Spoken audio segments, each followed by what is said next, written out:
রাসূলুল্লাহ সাল্লাল্লাহু আলাইহি ওয়াসাল্লাম জন্মের সময় ফেরেশতাদের সাথে শয়তানের তুমুল ঝগড়া। যেদিন ভোরবেলায় মহানবী সাল্লাল্লাহু আলাইহি ওয়াসাল্লাম জন্ম নেন, সেই দিন বিশ্বের সবগুলো মূর্তি মাটির দিকে নত হয়ে পড়ে। ইরানের রাজার বিশাল প্রাসাদের বারান্দা কেঁপে ওঠে এবং ছাদের 14টি প্রাচীর ধসে পড়ে। বিশ্বের সব সম্রাটের সিংহাসন উল্টে পড়েছিল। বিশ্বের সব রাজা বোবা হয়ে পড়েছিলেন, অর্থাৎ তারা কথা বলতে পারছিলেন না। সেই দিন গণকদের সব জ্ঞান লুপ্ত হয় এবং জাদুকরদের জাদুগুলো অকার্যকর হয়ে পড়ে।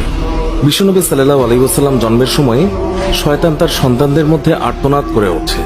ফলে সবগুলো শয়তান তার কাছে এসে বলে, কেন এত পেরেশান বা উদ্বিগ্ন হয়েছে? সে বলল, কাল রাতে কি হয়েছিল? রাতের প্রথম থেকে এই পর্যন্ত দেখেছি যে আকাশ এবং জমিনের অবস্থা বদলে গেছে। ভূপৃষ্ঠে ঘটে গেছে এক বিরাট ঘটনা।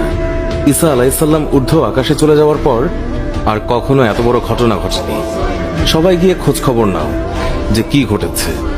শয়তানরা চারিদিকে ছড়িয়ে পড়ে এবং ফিরে এসে বলে, কই, কিছুই তো দেখলাম না। বড় শয়তান বা শয়তানের নেতা তখন বলল, এই বিষয়ে খোঁজ খবর নেওয়া আমাদের কাজ। আর তারপর সে পবিত্র মক্কার কাবাঘর সংলগ্ন অঞ্চলে আসলো। সে দেখল যে ফেরেশতারা কাবাঘরের চারিদিকে ঘিরে রেখেছেন। শয়তান সেখানে ঢুকতে চাইলে ফেরেশতারা হুঙ্কার দিলেন। ফলে সে ফিরে আসে এবং চড়ুই পাখির মতো ছোট হয়ে হেরা পর্বতের দিক থেকে সেখানে প্রবেশ করে।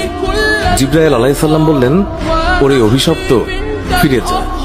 সে বলল, হে জিবরাইল, আমার একটা প্রশ্ন আছে, বলতো আজ রাতে কি ঘটেছে? জিবরাইল আলাইহিস সালাম বললেন, সর্বশ্রেষ্ঠ নবী মুহাম্মদুর রাসূলুল্লাহ সাল্লাল্লাহু আলাইহি ওয়াসাল্লাম আজ রাতে জন্ম নিয়েছেন। শয়তান প্রশ্ন করল, তার মধ্যে কি আমার কোনো কর্তৃত্বের অংশ আছে? সে তথা ইবলিস বা শয়তান আবার প্রশ্ন করল, তার উম্মতের মধ্যে কি আমার কোনো অংশ আছে?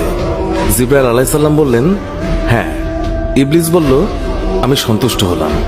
হযরত হালিমা বর্ণনা করেন, শিশু মুহাম্মদুর রাসূলুল্লাহ সাল্লাল্লাহু আলাইহি ওয়াসাল্লামকে আমার গৃহে আনার সাথে সাথেই রহমত বরকত প্রকাশ হতে লাগলো।